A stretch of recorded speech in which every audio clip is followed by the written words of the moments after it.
This is a special podcast produced on site at SHSMD Connections 2024 annual conference in Denver. As we talk with keynote speakers and session leaders direct from the show floor, we're also talking to SHSMD Rising Star Awardees as well, which is very exciting. I'm Bill Klaproth, and with me is Rachel Lott. She is the Chief Communications Officer at Hillsdale Hospital in Hillsdale, Michigan. Rachel oversees marketing, development, and community outreach at Hillsdale. And we're going to talk about Rachel being a SHSMD Rising Star Awardee, a recognition that highlights emerging leaders in our field. Rachel, welcome.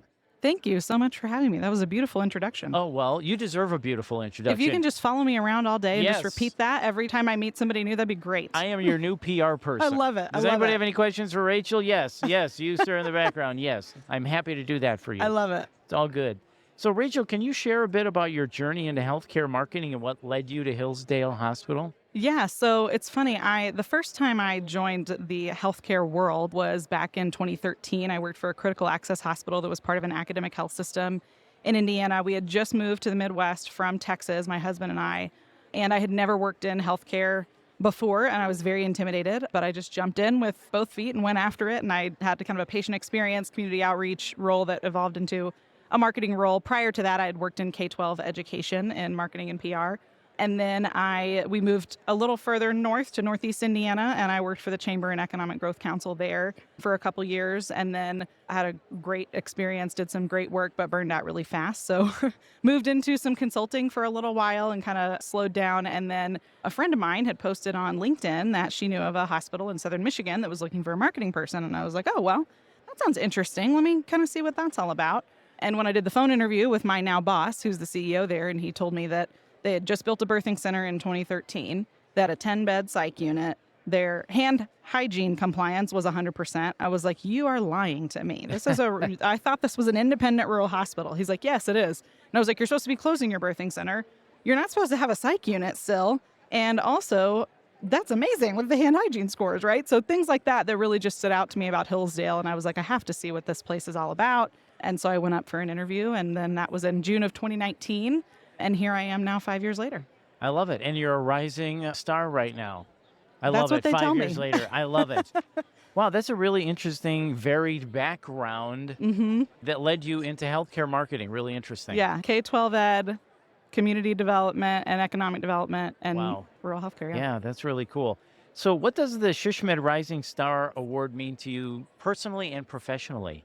Oh, I still am kind of absorbing it all. Even when I found out that I was selected, I just couldn't believe it. I was so shocked, but so grateful. And it really is kind of a career bucket list thing. It's certainly a milestone within my career that I'm very excited to be able to really represent what it can look like when we keep the patient at the forefront, when we jump into bigger issues like fighting for rural health in America, not just get patients in the door in our local community.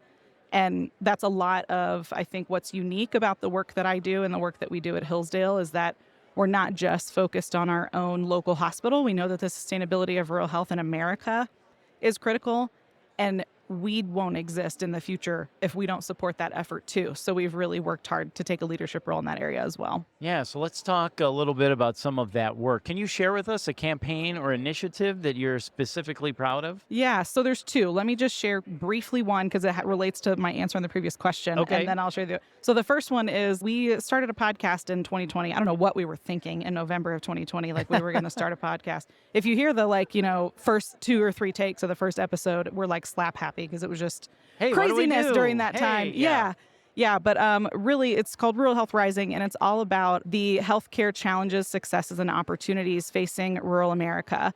And we designed this to really be focused on bringing more attention within the industry, with legislators and elected officials, with anyone who has a stake in what's happening in rural America. Healthcare is a part of that.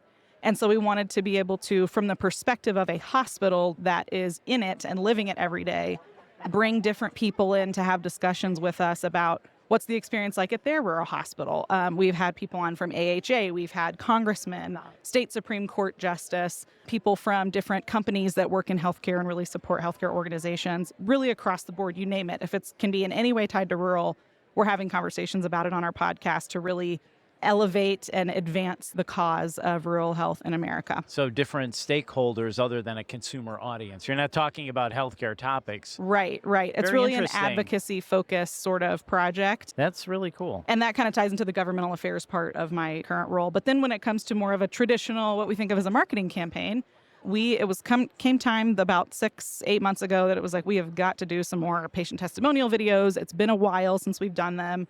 Very small team. It's me and my marketing coordinator, who is also my donor development coordinator. So she's technically 0.5 FTE for marketing.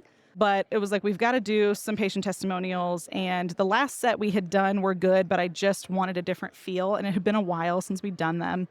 But I was also trying to think, how do I make sure that when the testimonial video plays, that it's a Hillsdale Hospital testimonial video? You couldn't just slap another logo on it and have no idea, And so the other thing I was thinking about was, how do we use the patient testimonial videos to also really highlight and uplift our staff and our team, because they do such great work. And I want to tell the patient story, but I want to also make sure that this is something that when our staff watch this, it's going to connect to their heart and to the work that they do as well and really elevate them. And so I thought, well, wouldn't it be fun if we include the staff in the patient testimonial, we interview them too, instead of just the patient? And then I thought, what would be even more fun? If the patient crashes the interview with the staff member, whether it is a physician or a nurse or someone from admitting, whoever that was that had a pivotal impact on that experience in particular, let's have them do an interview, but they're not going to know the patient is coming. And then the patient can thank them on camera. And so we had this idea. And so I went to my coordinator. I'm like, okay, this is how we're going to do it. She's like, I love that. You should be the first one. And I was like, say that again? Okay.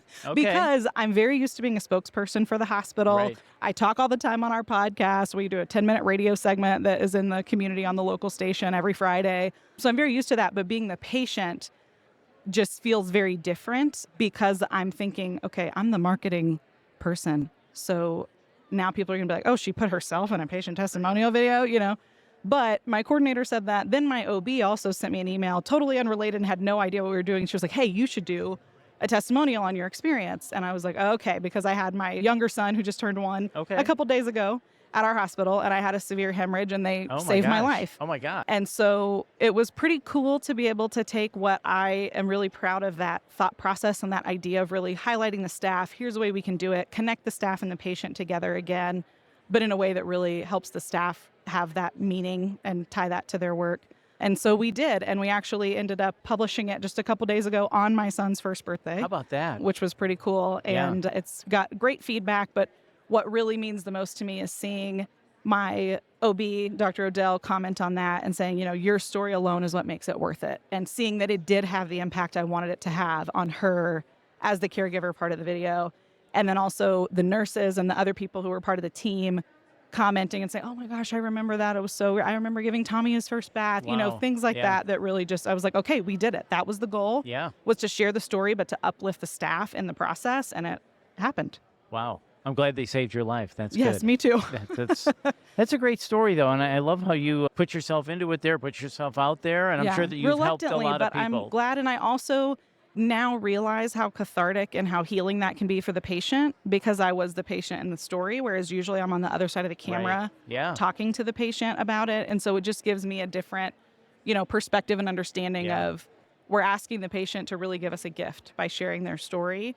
But I'm realizing how important that can be to them as well. Yeah, that's a really interesting story and an interesting viewpoint. You have a different perspective now, kind of being on both sides. Right. Yeah, right. Really cool. So let's talk a little bit more about rural healthcare marketing.